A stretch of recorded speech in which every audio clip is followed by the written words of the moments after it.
applause for them.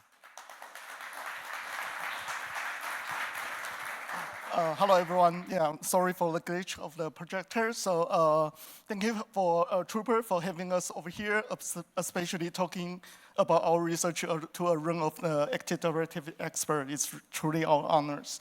So before we start, we are all from a cybersecurity company called SecCraft from Taiwan. So we're trying to apply the modern so-called AI, or I prefer the machine learning techniques to tackle the complex cybersecurity problems. So here are today's authors. So the first one would be Jiang. So he's the Deputy Director of the Security Research at SecCraft, and he's also the co-founder of the Taiwanese local hacking group called UCCU.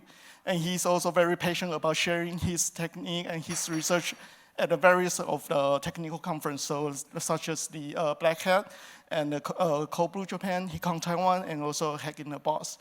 And the second author would be my colleague, is called Jerry. So he's a senior staff of the data science at the SecCraft, and his research interest is also in the very complex graph-related data. And also he's very passionate about the probabilistic. So anything regarding to the probabilistic, he loves it. So Bayesian-based machine learning technique is one of his favorite. And finally, it's about me. So I'm the director of the data science at SecCraft, and I'm also an amateur CTF player. So once I got some free time, I will join some games. And I'm also very passionate about to share our research finding at various of the places, such as also the Black Hat, First CTI, and SynCon, and etc. So because we are already have some while, so I will just make it very quick. So here's today's agenda. So first, I will give you a very short introduction about the current issue of the attack path analysis, and also the difficulties of the situation of the defense side, and also our contribution. And then Jerry and John will give you the method we propose, and also with some real-world cases. And finally, I will give you some conclusion and also the takeaways. Okay, so during my talk, I enjoyed the interaction. So let's start with a very, very simple quizzes. So as you can see on the screen, it's a very simple setup. So you got a user one, regular user. So he's obviously members of the domain user groups, right? And he also got some permissions to the domain policy. So now you, as an AD expert, you should be fixed it quite easy. So which permission should be removed? A, anyone? A, no? Oh, okay, I got one from Michael. B, C, and D. Okay, so a lot of people think, yeah, should be D. Yeah, I'm also agree with the answer with D. So for those at D answer, please, can you also solve this in seconds? Yeah, it's pretty hard, right? So this is the actual problem that we are facing right now, because AD is very, very complex, especially for very large corporations, right? And hackers also know that. So I just Google around about the last 5 years what the ransomware group that want to tackle about AD. They just want to attack the AD, and then once you own the entire domain, they can dispatch it as a ransomware as well. So in order to fix that, I quoted from the report from the Business Wire. So about 25% of the enterprise, they would really like to increase their budget regarding to their AD, so they invest a lot of money on it. They buy the solutions, they hire the right people to do that. But here are the ugly truths. So because we are a Taiwanese company, so we got a very close partner with the DevCore, who is also a very good rating company, and they are sophisticated in security research in different types of the attacks. So here's the statistics that they give us. So during their rating exercise, there will be hundreds of the rating exercises across different sizes of the enterprise. 70% of the AD, they can be successfully compromised during their rating exercise, 72%. Meaning that even you spend a lot of money and you buy the solution and hire the right people, they can still take your AD. And the most terrifying thing is that they can also update the statistics for us. So on the average, during their exercise, it only take them 11.5 days. So it's less than 2 weeks, they will take over your AD and it's done. And can you imagine, because sometimes the contract can be like 1 month or 2 months. It only takes them 2 weeks to finish their work. And they also got a lot of pay, right? And in the worst case, even at a very large corporation, it only takes them 3 days to finish their job. So this is how horrible about misconfiguration in the AD and also how to effectively mining the real attack path from the complex AD environment. So what's really going on? Because even though you have the right people in your team, but our resource is limited. So once you got a really complex environment like this one, it's really hard for you to prioritize all the possible attack, right? So it's essential for us to get a real visualized tool and also the prioritized tool to make sure everything is doing right.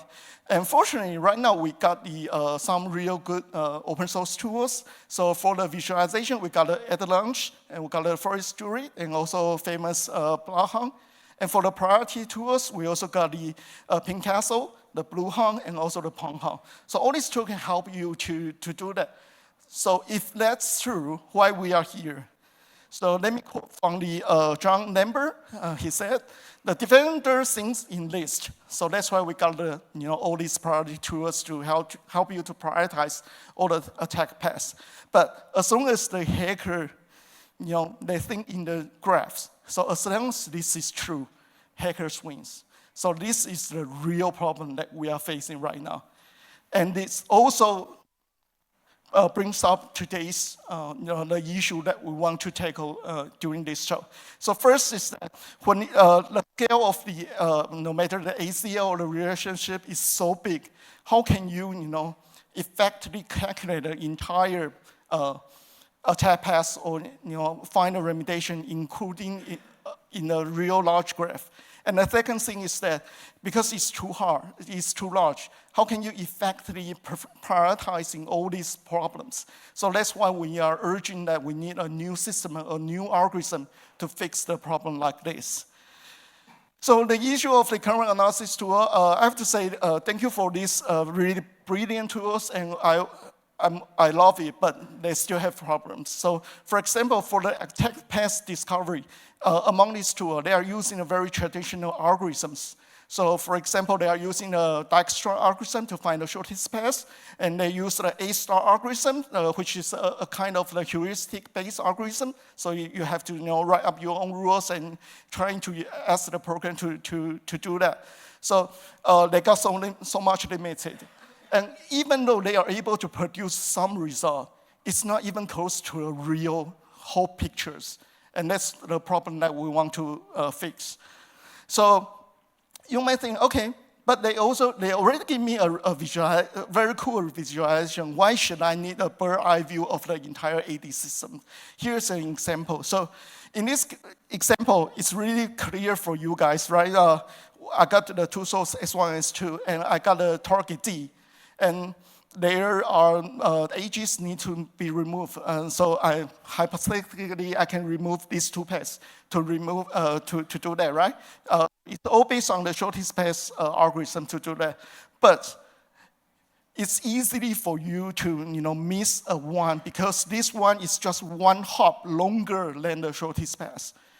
So you may wonder, okay, that's fine. I can do this iteratively. I can do it like 10 times until all the problem is, all the possible attack paths is removed, right?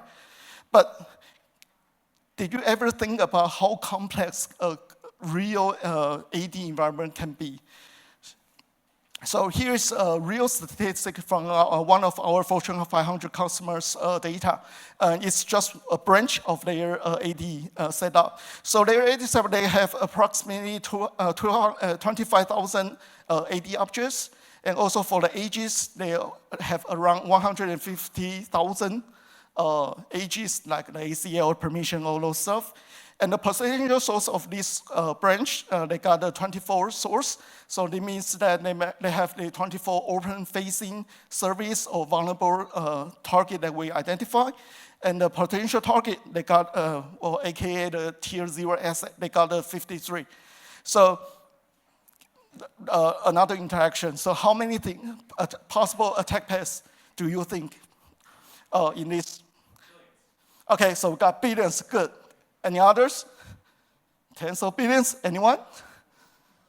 Okay. So the truth is that you got 4,200 trillions of paths. And you might wonder, how can that even possible? Yeah, it's actually impossible to calculate them all. So we actually do the math.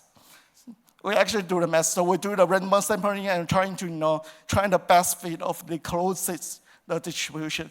So it can be even larger than that. So that's the scale of the problem that we are facing right now. So it's very clear we need a new guard system to have a complete view of the AD domain. So in the following section, I will hand over to John, and he will give you the challenge of our current facing, and later Jerry will give you the system design. John. Oh.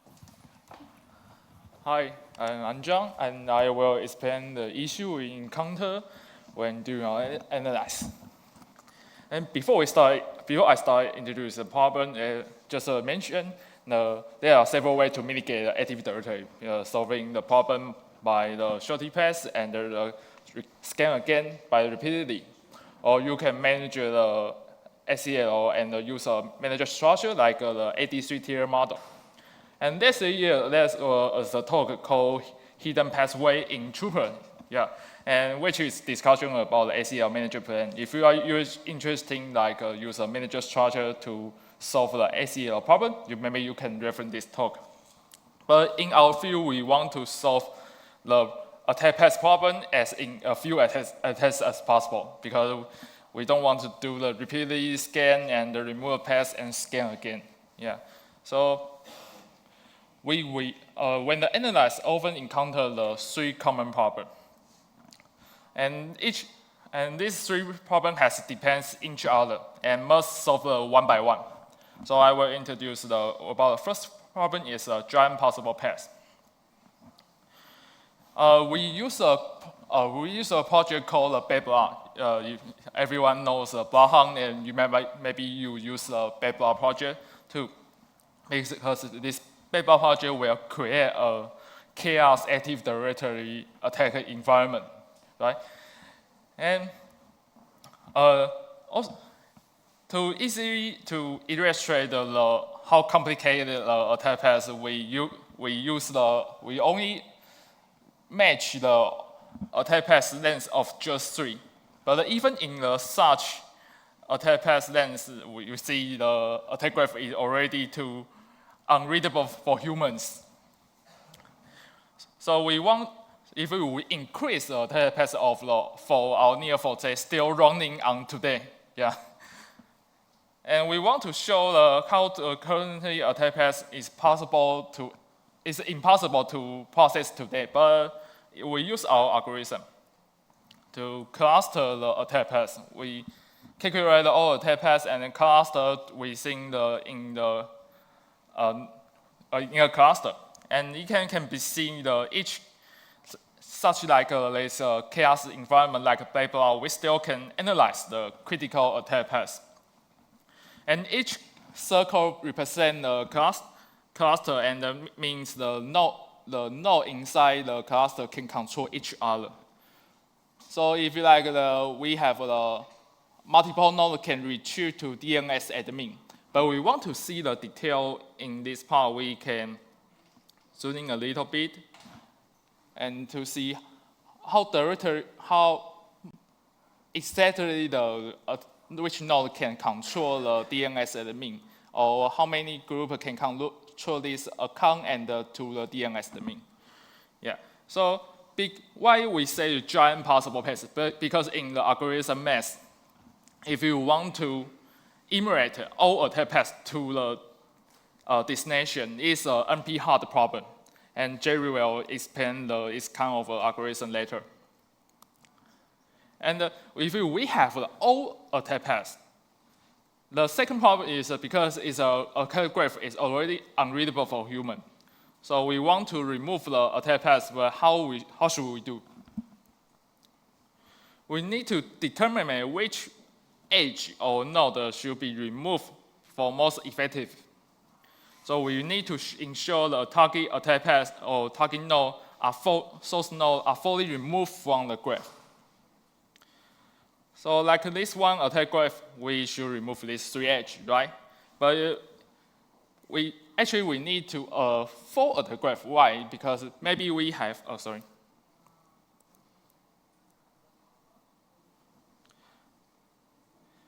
maybe we have these 3 edges should be removed, but also this one or these 2. So it depends on the IT or IT manager. They want to remove which permission. So we want to find which edges should be removed first. And the third problem is sometimes some edge we don't want to remove. For example, we have the GP link or member of or contents. Usually this edge will not remove in the first consideration because this kind of edge are naturally generated after system setting. Like this one, we have the user and the user are member of help desk. In algorithm, you remove one edge and also equal in this edge. So you can remove one of them. But actually, in the IT perspective, we don't want to remove the GP link. We might want to remove the generic O permission for the help desk can modify the GPO. Something like this. So we want to, the third problem is edge preservation. So if we can solve both 3 problems, we believe we can address the issue in the attack path analysis by simplifying the complex graph and provide a recombination for human can understand. So Jerry will introduce our proposed method. So I will hand it over to Jerry. Oh, hi, I'll cover the following the system design part and the algorithm behind. Basically, our system can be divided into 4 different parts. First is the graph representation of the AD network. Then with the graph representation, we'll do a permission group analysis, which tries to find what we call a control cluster graph. And the ultimate goal of this graph is that one can automatically identify the attack graph from it. Here, the attack graph is is a subgraph of the original graph that contains some vulnerabilities to attack. And the last step of our system is to using the attack graph to find remediation plans, or in other words, the set of edge removals to block all possible attack paths. So I'll go into the details of each part. Well, first, an AD network is represented as a graph, which has 2 elements. First is node and another is edge. Here, a node actually corresponds to an assay of an AD network, which has a unique identifier and along with some additional information such as type, name, or tier. And the edge is a permission between 2 nodes. So next, with the graph representation, here we'll do those permission group analysis, which tries to find the control cluster graph, which is shown on the right-hand side of the figure. Here, the cluster is defined to be a set of equivalent nodes. And here, the equivalence of 2 nodes means they have exactly the same set of controllable nodes. And the control cluster graph is just a graph representation of the clusters and the control relations in between. So I'll go into the details quickly. So here is what we define as control. First is from the edge perspective. We abstractly categorize edges into 2 types. First is what we call a control edge, such as a generic O. And another type of edge is access, such as member of a primary group. And the properties of these 2 types of edges are as follows. First, both edges are transitive. From the top two of the figure, one can see that if that's the yellow. The yellow means the access edge and red means the control edge. So from the top two figures, as you can see, if one can access 2 and 2 can access 3, this implies one has the ability to access 3. And so is the case for the control edge. Now the third part of this definition is that control is a more powerful permission than access. So in the third figure, if no one can control 2 and 2 has the ability to access 3, this implies that one can access 3. And the last and most important is that access along with control implies an indirect control. So in the last figure, if one can access 2 and 2 can control over 3, then this implies one has ability to control over 3. Now, about the node side, we assume that every node has the ability to control over itself. So based on this definition, one can actually enumerate all the controllable set of nodes for each node, then using it to identify the control cluster graph shown on the top right. And so with the control cluster graph, we can actually use it to identify the attack graph. Here, we define attack as privilege escalation. And in terms of control, it means if there's a node which may be of tier 2, and it can control over another node, maybe tier 1 or tier 0, then that's an attack. And so from the control cluster graph, one can easily identify such attacks. For example, the first class is that if there's a cluster on the left-hand side and the top of it, if it has a mix of two nodes of different tier, then there's an attack. Another case is that if there's a control relationship between clusters from low-tier node, from a cluster with no-tier node to a cluster with high-tier node, then there's also an attack. So from the control cluster graph, one can actually identify all possible sources and targets that may form an attack. So one can use it to identify the attack graph. So now the last part is that once we found the attack graph, we need to fix it. So here's our system. We actually designed it to be an iterative and interactive process, which roughly works as follows. First, we'll do a recommendation to an expert. Say maybe some edge should be caught. Then after the expert reviewing it, he or she may need to decide whether adapting the remediation plan, that is, remove such edge, or set it as an uncuttable constraint. So in either case, the graph will be modified. And so we'll need to feed the modified graph into our system and redo the analysis and provide another edge recommendation to the expert. So such a process will loop over until all the solvable attack paths are blocked. So I'll go into details. First, our recommendation is found on the Minka algorithm, so I'll give a brief introduction to it. So a Minka problem aims to find the minimal set of edge removals for blocking all paths from source to target.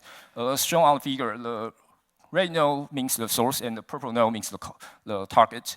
So after applying the Minka algorithm, it may find a minimal set of edge removals with two edges, which are those with C0 on the side.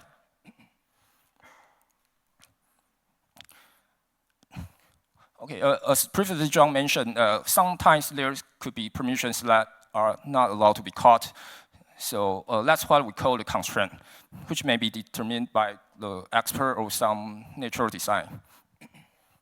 So in such case, to apply Minka with constraint, one can actually set the cost of removing such edge to infinity, which kind of inform the algorithm to not choosing such edge. However, there's one situation that even we set the cost of removing such an edge to infinity, the Minka would also fail.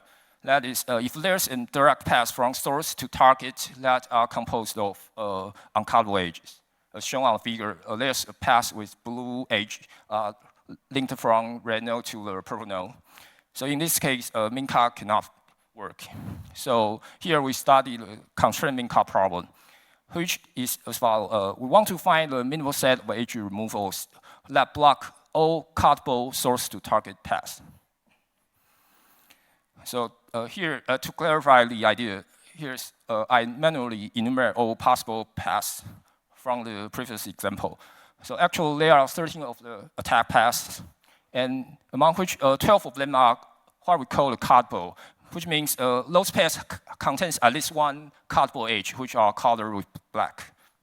And only one path that is uncuttable, which is shown on the red block.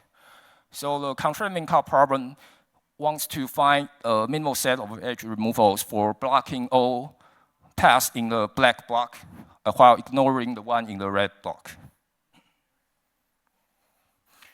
So here's how we solve the problem. The core idea is that we try to do some isomorphic transformation to the graph to map into another view and solve it in this view, then mapping back into the origin. So here, the isomorphic means the transformation preserves the path structure, which means if there's one path from source to target in the original graph, there's also one in the transformed graph.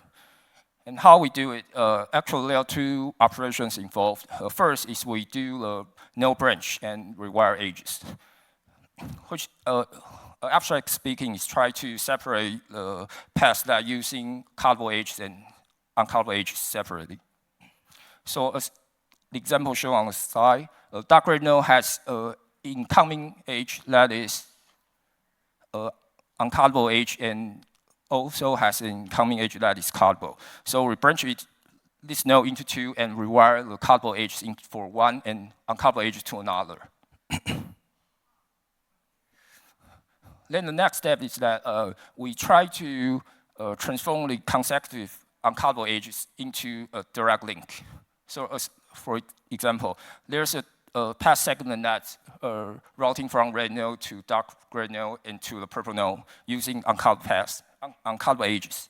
So we transform into a direct edge from red to the purple node, which actually corresponding to the path of the original graph, shown in the block.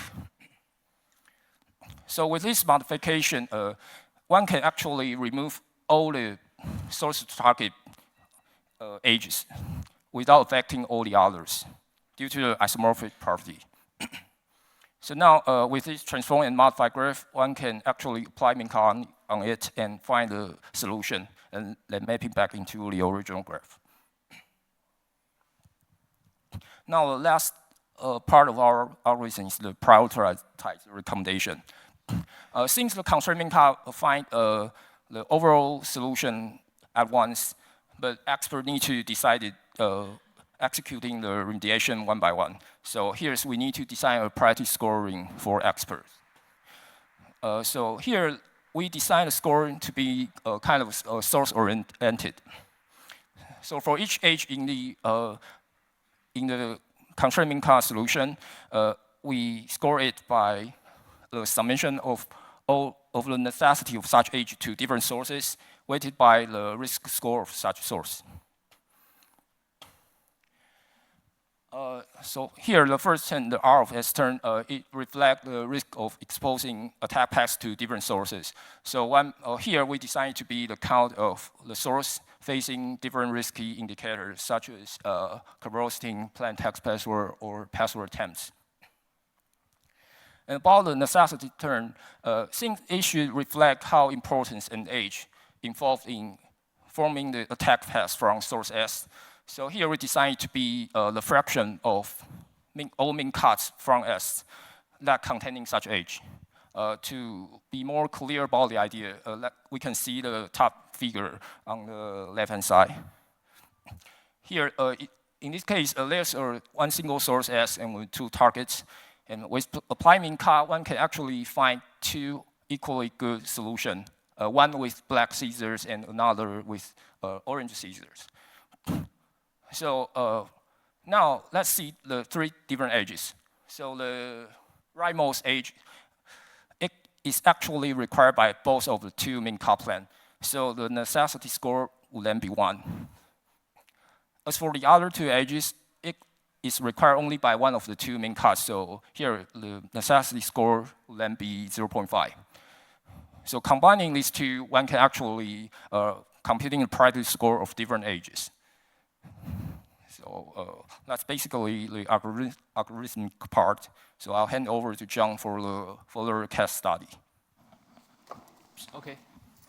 And I will show the case study. I will show in the same environment the difference between the human analyzed and the result generated by the algorithm. We compare the different results. Human do the analyze first and compare what's the difference between after they see the algorithm generate result. And this case study are based on real customer. So, but all the information is de-identified. So that's not real name. Yeah. If you see the similar name in your customer, yeah, that's another same customer. Yeah. Case study 1 is a lengthy attack case, just like this title. So we usually will encounter a long attack path. Quick background: this case study 1 is involve financial organization. Even in a financial organization, the AD environment still chaos. And this client has over 60,000 AD objects. And our analyst found there's 140,000 related SCL edge or some different edge. And we found that there's 450 attack paths can reach tier 0 in just one step.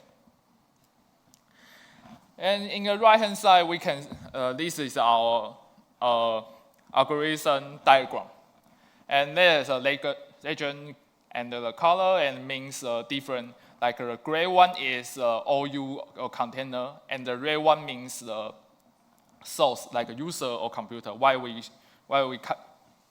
choose them as a different object? Because we think the user and the computer can initial attack, but the OU and container cannot initial attack. So we use a different legend. And the purple one is a tier 0 access. And there's you can see that some circle cluster has an I symbol, which indicates the path not identified by the analyst. So let's zoom in a little bit. So you can see in this case, the cluster not identified by the analyst are mostly focused on the left side. So why is this path not analyzed by the human? Because the attack path was too long. Within each cluster, the object of the minimum control another object, maybe the attack path of the length of the 2, 3, or even 4. So like this has 2, this has 3, attack path is 5, and maybe this 1. So even in this attack path, the attack path length is already too long. So the human is become a challenge for human analyst. So let me deep dive about one of the example. So there's a user has member of the group called the unlock group. This unlock group can multiple change the password of the different user account. And most of user account are the admin, which is member of the admin OU. And admin OU can control the OU called users, which they have account used for the web AD service account. Yeah, they use the web to manage their Active Directory. I don't know why, but they have they customer their own solution to do this. And actually, there's a account called Jungle. Unlock group also can control the Jungle, and Jungle can modify the all user policy, and all user policy can apply to the EU and apply to the contains the user, and finally also impair the web AD account. So why this attack is not identified by the analyst? Because they usually, actually we usually focus on the single diagram, and shows the traditional tool provide the shortest path method. So because we want to easy to screenshot for our customer. So the tool, hey, show this path. Okay, I screenshot. So, but actually, there's another attack path not can emulated by the shortest path algorithm. So the algorithm uses a shortest path algorithm, so they overlook some attack paths.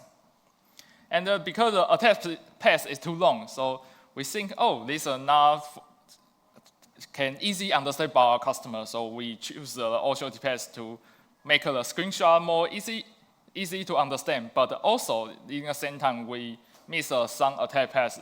Important attack paths should be removed.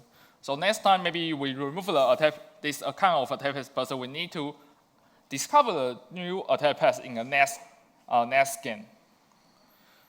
So if you are analyzing the attack path, you should carefully to handling the lengthy attack path. And the second case study is a hierarchical permission inheritance. This is a different customer, and this customer is a transportation company with a large size. And this company has 38 AD objects. And the ACL setting is more complicated than previous one.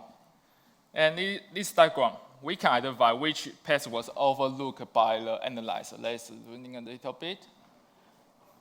You can see the most identified attack path is focused on the left side corner on this diagram.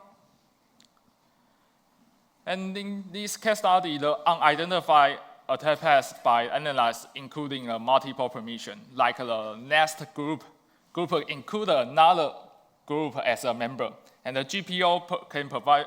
Someone can modify the GPO, and the GPO apply to a multiple layer OU. Like this kind of a scenario is very hard to analyzing in the graph. So I will deep dive about this kind of a scenario. So we have the 4 node as a source. We want to we see, oh, this 4 node can impact the important computer. But actually, in the analysis, they are not just see the graph. In this kind of scenario, actually they need to consider different conditions in the node.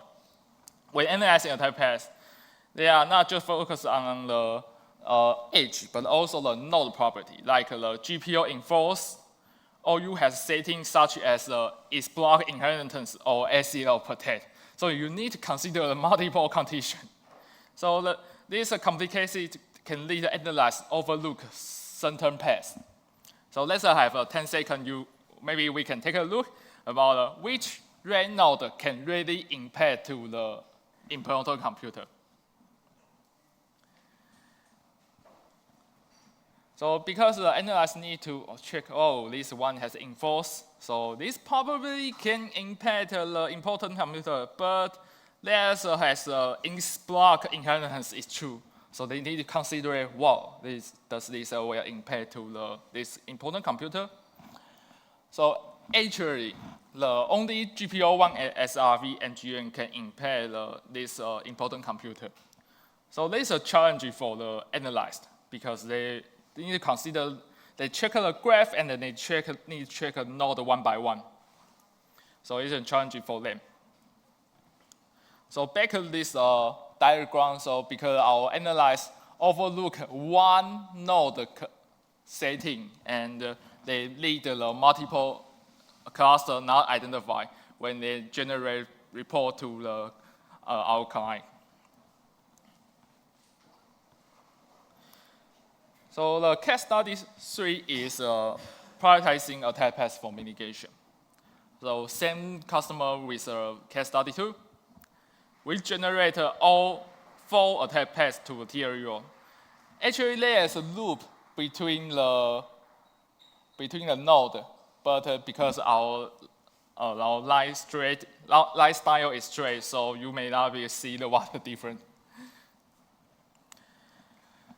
Just like we explain our system design, our algorithm provide recommendation for the different perspective like the initial attack potential, like you have this account has a bursting, ASR bursting, or plain text in the password.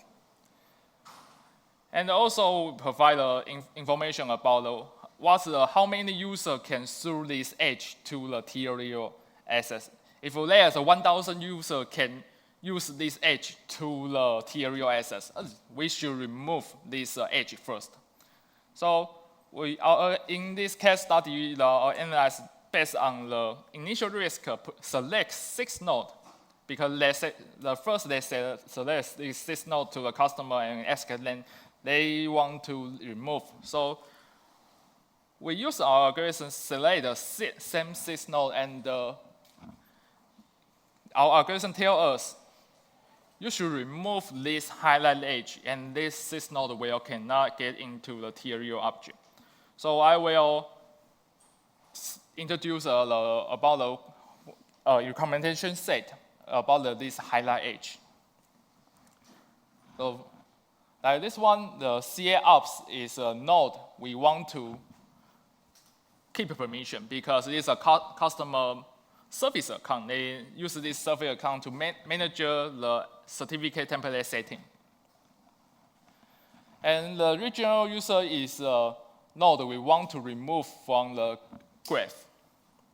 So our recommendation set say, oh, you can remove this 8 edge. So remove these 3 and these 4. Also, GP01 can change the CA ops permission. So this one should be removed. It seems like it's easy and it makes sense. But in a math, it's not make sense, because if you want to ask the regional user to from the graph, actually you can remove these 2 sets. But in IT perspective, these 2 edges should not remove. And the second recommendation set is event log reader. They have the event log reader can control the has the ACL setting for multiple computer. And the multiple computer is a member of the domain computer. And domain computer can enroll the 4 certificate template. And this 4 certificate template has ADCS ESC1 from the BAT enable. So we want to remove the enroll edge for this kind of 3 certificate template.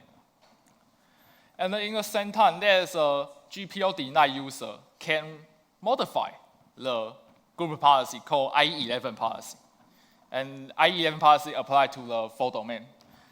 Because this is a misconfiguration, and our algorithm tells us you should remove this one, not GP link or member of. So this recommendation set is meet just like analyze perspective, and it looks like it's easy. Right? There is a recommendation set, easy, but the difficult part is if we want to consider all the node remove condition together because you are just remove 1 node from graph is easy, but you need to complete plan for the mitigation. You not just 1 edge, maybe 6 or 10 or maybe 100. So it's a difficult for the analyst. And the interesting part is our analyst remove the path and rescan and 4 times before they obtain the same result as the algorithm. So it's for human challenge because they are checking the graph 1 by 1 and remove and scan again. So this for them it takes a lot of time. So user algorithm can save the analyst time. Okay, and George will do the takeaway. Okay, guys. So I hope you enjoy our research, and if you don't, I just hope you don't, miss in the very complex algorithms and all those things. But we want to bring some takeaways for you, so at least you can have something, to report back to your companies. So yeah, make sure you can, get some money from your redemption of your trips, right? So okay, so the first thing is that the perspective between the data science team and the security research team is quite different. So for a security experts, they focus on misconfiguration. They focus on how to remediate the possible attack paths. So that's one thing. For the data science team, it's quite different. For us, it's all about graph. So it's kind of graph problem for us. But our research shows that if we can combine these two areas together, we can actually produce quite awesome results, right? So it's awesome. So I would encourage you guys, if you are AD expert, talk to your data science team. If you're a data science team, talk to your security analyst and make sure you don't fight together, okay? So yeah, it happens. Okay, so and then for the second thing is that our talk it has already demonstrated how complex an AD environment can be, and also how important it is to have an entire bird's-eye view of your AD environment. So John already gave you 3 different types of the cases. In the real world cases, on the real good enterprise, they have hundreds of IT guys and admins and all those things, and they still make mistakes. So let alone, very small or medium corporations. No, that's the big problem. Okay, and the second thing I want to share with you to end it up with this talk is that please review your AD with a complete view as soon as possible. And here are some statistics I would like to share at the end of this talk.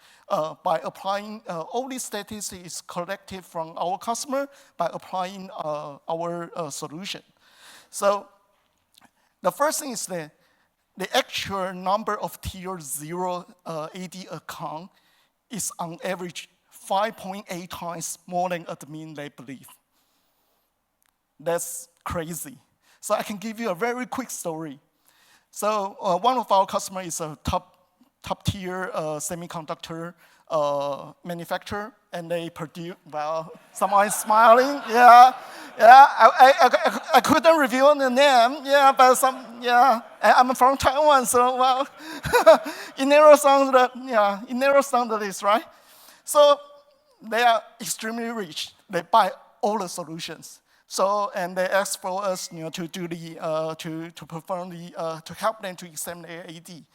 So before the examination, they told us, George, come on, we are good to test. And here's the list of our tier 0 account. It's just in 1 A4 pages, so it's like 10 accounts.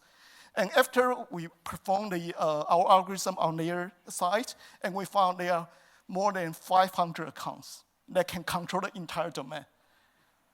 That's disaster. So even there, like CISO, they are very surprised. Say, okay, I spent millions of Taiwanese dollars to do the IT management. Still, human can make error, especially for a very complex AD environment. So that's why I will urge you to have a complete view of your AD environment to make sure there are no cluster has been let off. So speaking of the clusters, here are another statistic also from our customers. So on the average, from all the customers, hundreds of customers, we perform the solution and the exact same method we just proposed. We uncover, on an average, about 12 clusters that is uncovered by the security experts. So even though they already pay money to hire another company to perform the AD solutions, to examine and help them to remediate all the possible links, still we are able to find 12 uncovered clusters. And please remember here, cluster means a group of accounts. So it means it's more than 12 accounts has not been found. So that's a lot, right? And also, we on the average, we found that for each domain, there are about 326 accounts that are not missed or unfound by the security experts. So that's why, once again, it emphasized the importance of the have a bird's eye view of your system. And so if you like our talk today, you can implement the same method, and we hope it can help you to find all those clusters or accounts. And I know you guys are hungry, so we are just one size away, okay? So lastly's takeaway is that we are going for the joint research. So because we are not here to sell the product or all those business talk or something. So because AD is hard, and we already demonstrate how complex it can be. But it's hard, but it's also very fun in the perspective of the research part, right? So we are calling, if you guys are interested in the similar research that we just performed, we will be around these 2 days. So just talk to us, and we are very happy to talk to you. And also, if there's new opportunity that we can explore this research and bring this research to next level, we'll be thrilled to do that. So thank you very much today, and you guys can have your lunch now. Thank you.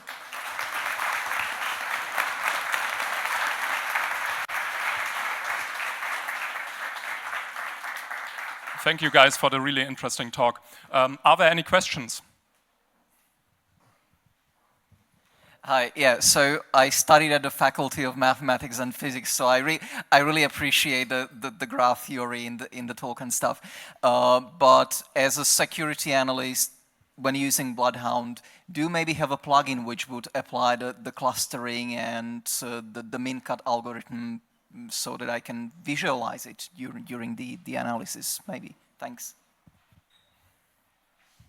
Okay, thank you. So because we already revealed all the details about our algorithm, and we are intended, but I cannot give you an exact date, but we're intended to share all these findings in the white papers. So you will give you a very clear set that how we actually do it. So for example, the one you mentioned, how we actually perform the clustering, how we apply the min-cut on a constrained environment. That's all, well, so-called secret sources we're trying to publish. But as a company, you got a lot of red hat thing, you have to handle, but we aim to do that, yeah. Thank you. Any other questions? Oh.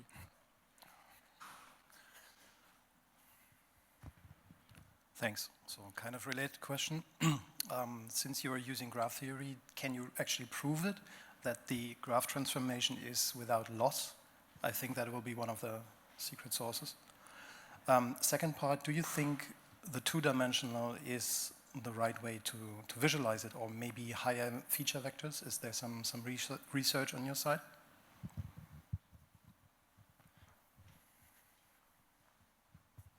Thank you very much. That's a very brilliant question, and we also think about it. So for the first question, I will leave it to Jerry. He will try to answer that one, and I'm going to answer the second one. So yes, we do want to expand this from the two-dimensional to a higher dimensional, maybe three-dimensional as well. And actually, we are already working on it. Yeah, so hopefully we can have another next year, maybe if we got lucky enough or privileged enough to invited by Trooper again, we will show our latest research result. But yes, we are going to do that, yeah. And for the first one, we'll hand over to Jerry. Well, to ensure that we won't miss any attack, so we follow a rigorous definition about what's an attack. So in our scenario, we define attack as control flow from node that is of low tier, maybe tier 2, to another node that may be a tier 0, tier 1. And from the bird eye view, we can actually see the whole graph. So I think based on the whole graph and the definition, we can actually identify all possible source and target pair that may form an attack, yes. Any more questions? Okay, then it's time for lunch. Thank you.